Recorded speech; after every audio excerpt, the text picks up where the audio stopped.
Saudações universitárias, eu sou Carlos Ferreira da Silva, acadêmico do curso de Licenciatura em Pedagogia do Centro Universitário de Patos, Unifip, e você acaba de ser redirecionado para o videocast de forma inédita dentro de um TCC, isto mesmo, um trabalho de conclusão de curso que traz essa bonificação de ser redirecionado e ter uma referência bibliográfica em audiovisual.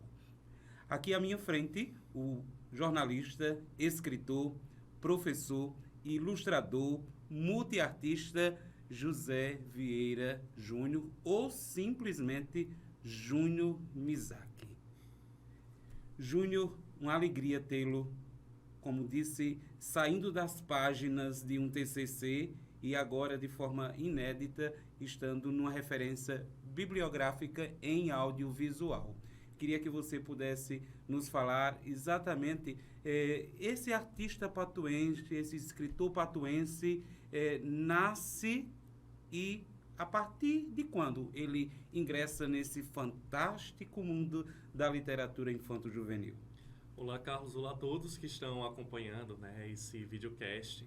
Para mim é uma felicidade muito grande estar participando de algo tão inédito, a gente poder pegar trabalhos acadêmicos e também agora com essa parte do audiovisual, de você ouvir e ver, não é, o objeto do estudo que está sendo trabalhado, no caso, a minha obra, eu como autor e ilustrador, porque antes a gente não tinha esse acesso, não se falava tanto nas academias. Talvez seja algo muito corriqueiro daqui a 100, 200 anos para quem pegar outras pesquisas ou estiver vendo essa pesquisa, mas hoje com o acesso das plataformas como o YouTube, a gente vê entrevistas como, por exemplo, Clarice Lispector, Ariano Suassuna e outros grandes nomes que já partiram, e a gente sente a emoção também em suas palavras através de entrevistas antigas que antigamente eram veiculados em televisão, na televisão.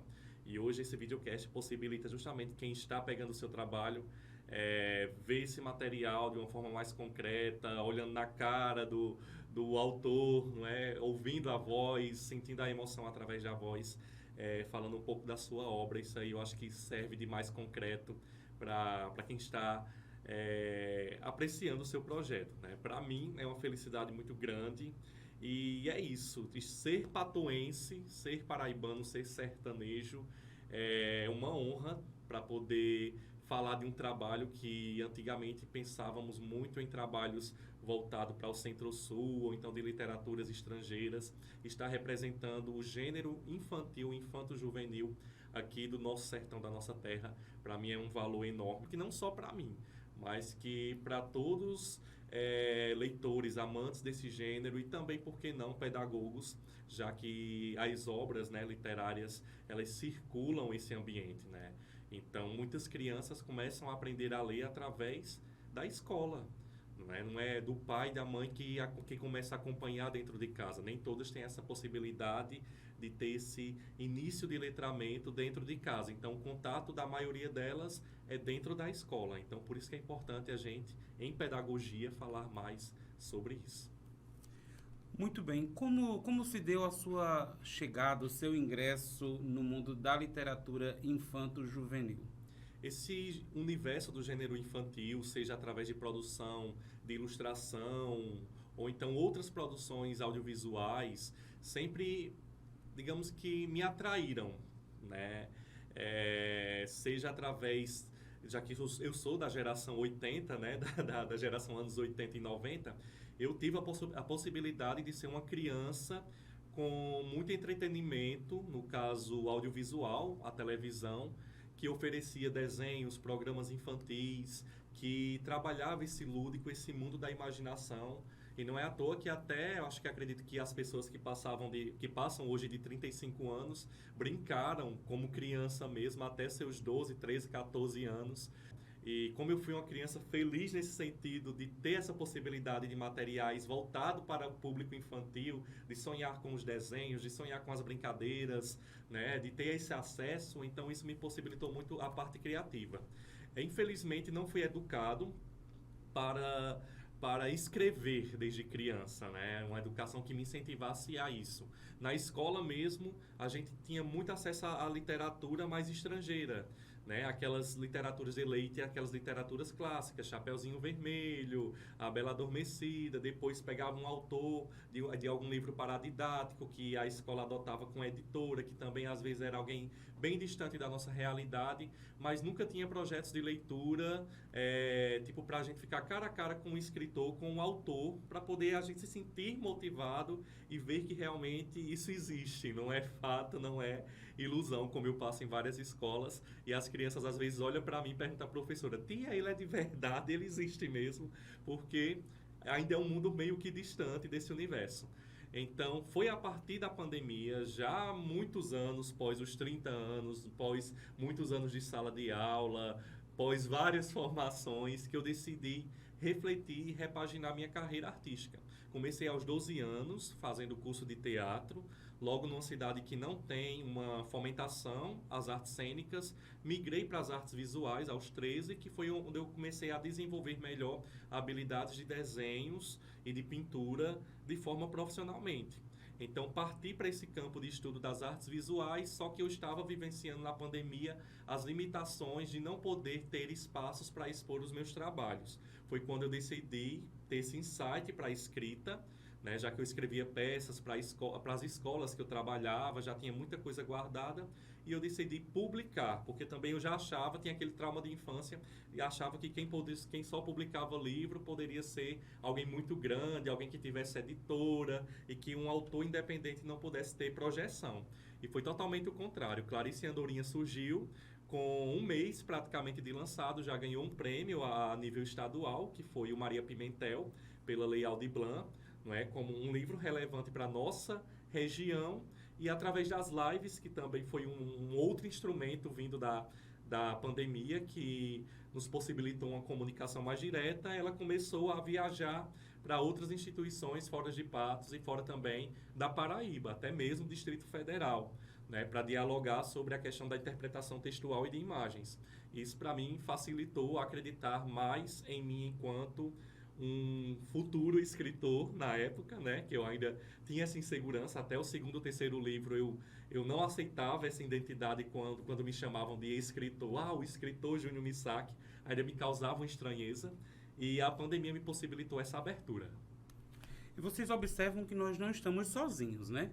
Aqui conosco está aquela que dá origem ao título do livro, e eu queria que você nos falasse exatamente sobre esta menina. Qual o enredo de Clarice e a Andorinha, esse poema, parte da literatura infanto-juvenil e que é exatamente base desse TCC?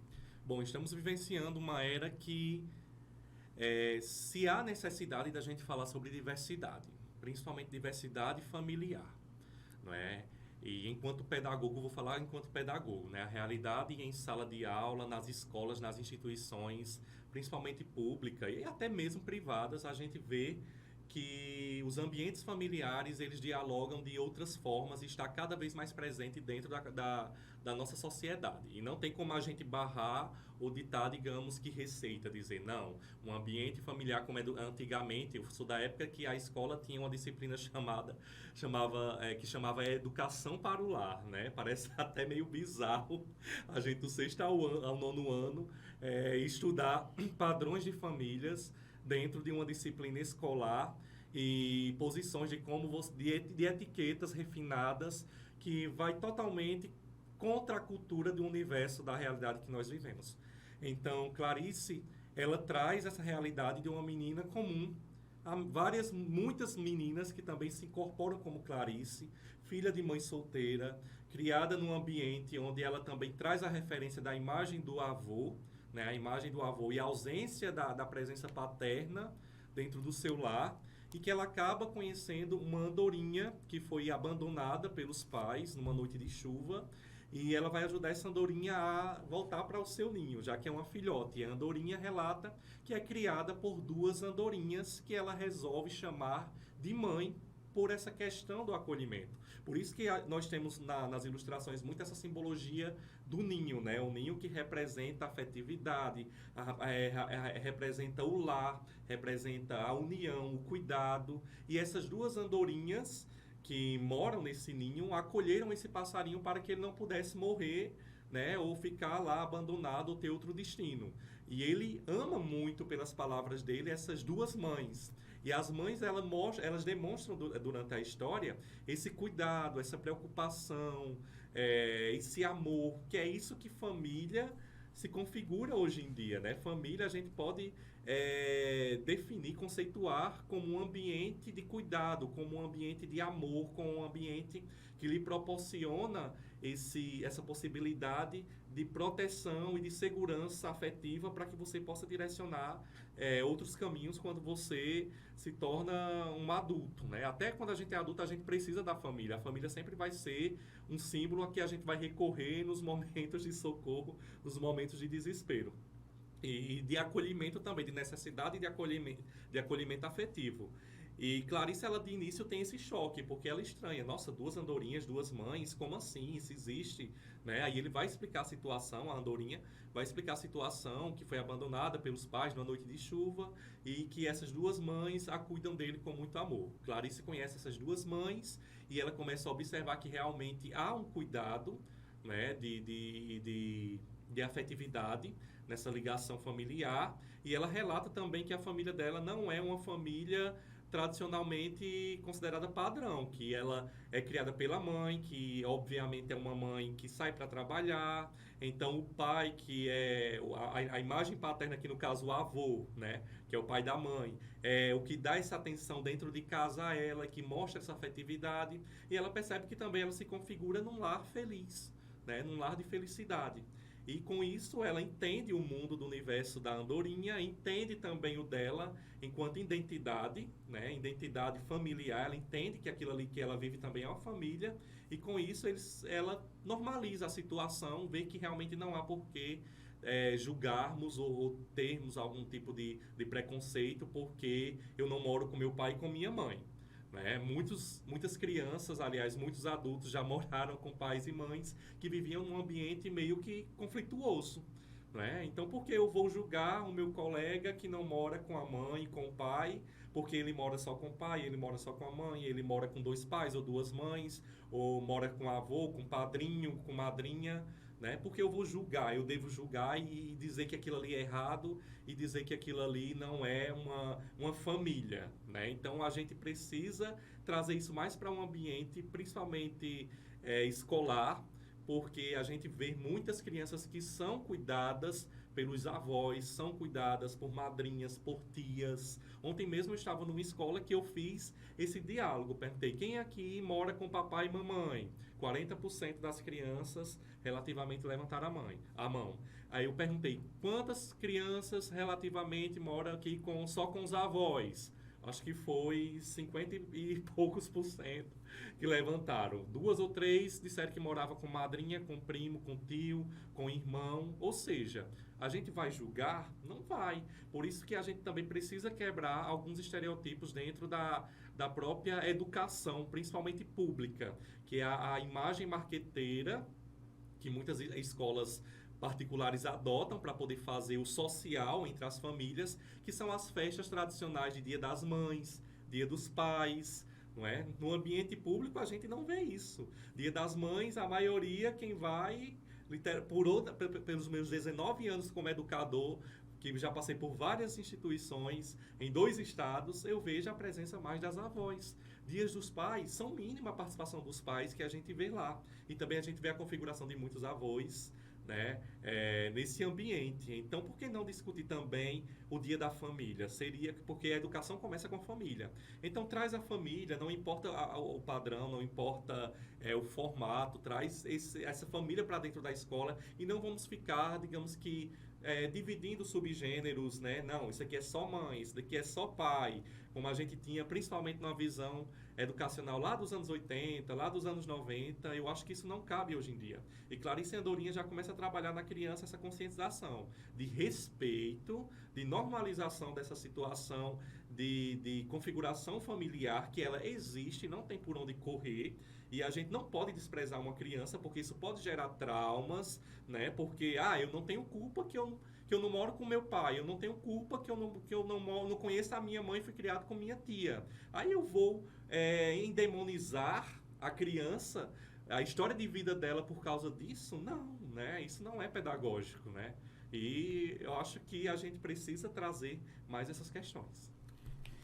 Clarice, assim como tantas crianças, é o protótipo da curiosidade, da busca incessante por conhecimento, por saber, e um conhecimento que não se apega a estereótipos, que não é preconceituoso, mas que é respeitoso, livre, harmonioso, que é tudo que nós mais desejamos na educação e, sobretudo, na educação infantil, que é a base para tudo.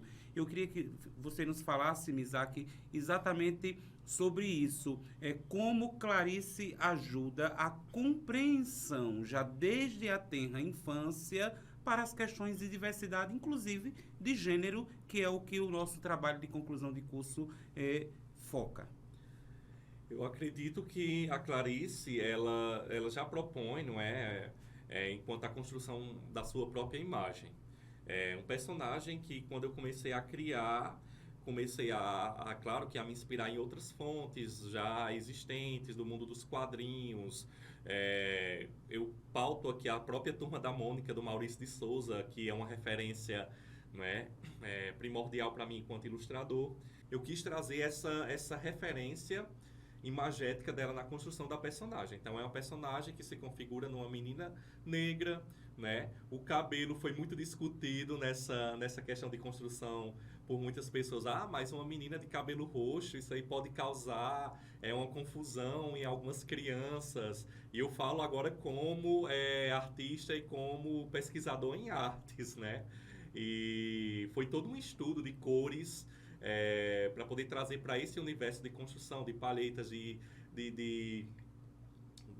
ludicidade mesmo, né? E eu vejo que as crianças, elas gostam muito em saber que a Clarice tem uma personalidade de cabelo lilás. Elas conseguem diferenciar o lúdico do real. Elas sabem que o cabelo delas não são lilás, mas que elas veem na personagem uma construção que ela é do mundo lúdico. Ela separa a realidade do mundo lúdico. Pelo menos por onde eu passei com a obra, eu percebo isso no diálogo das crianças. E a Clarice, com essa necessidade de curiosidade, de querer saber da vida dos outros, foi aí que ela descobriu essa possibilidade de aceitação do seu ambiente familiar. No caso, as duas mães, que ela percebe que ela é convidada para um almoço especial. Então, ela já vê a educação das mães em agradar a menina que salvou, né, o seu filho. Então, ela começa a ver realmente que há um carinho, que há uma proteção, que há um cuidado ali, que há amor naquele ambiente. Muito bem, Mizaki. E nós chegamos a um ponto em que nós precisamos destacar a importância deste momento histórico, inédito, como dizíamos no início, de geralmente nós observarmos os trabalhos acadêmicos, científicos, que tem lá ao final de cada artigo ou de cada monografia, tem lá as referências bibliográficas que foram utilizadas, os grandes nomes, os pensadores, os pesquisadores de tal assunto. E neste nosso caso nós desejamos, através do nosso orientador, professor Dr. Everson Wagner de Lucena, que nós pudéssemos trazer a possibilidade da presença de uma das figuras de referência bibliográfica para o audiovisual, e é claro, não poderia ser diferente a não ser o autor do livro em análise neste artigo, nesta obra científica. Eu queria que você nos falasse como isso trará implicações porque certamente abre possibilidades, abre fronteiras, inclusive para dar respostas a alguns que imaginam que tal temática não se aplica à educação infantil. E aqui nós estamos claramente com um trabalho científico dizendo é possível fazer uma análise da obra Clarice Andorinha, falar de diversidade de gênero sem perder aquilo que é essencial para a educação. Uma coisa que eu acho interessante, lancei essa obra em 2020, no final de 2020, como falei, no período de pandemia, né? Que a gente estava ainda no processo de quarentena.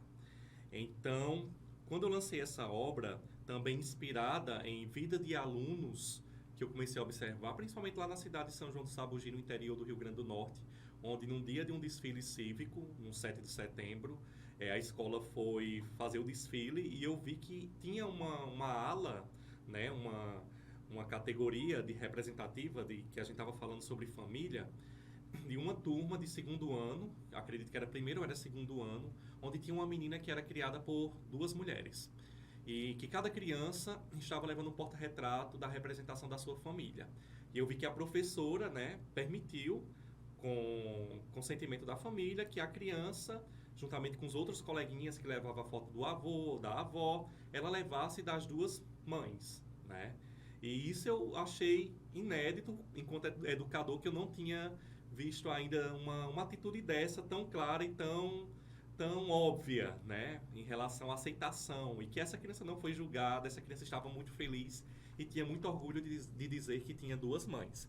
Então isso ficou na minha cabeça justamente para poder transcrever algo que pudesse vir a trabalhar essas questões, que também mostrasse desse universo de sexualidade e gênero.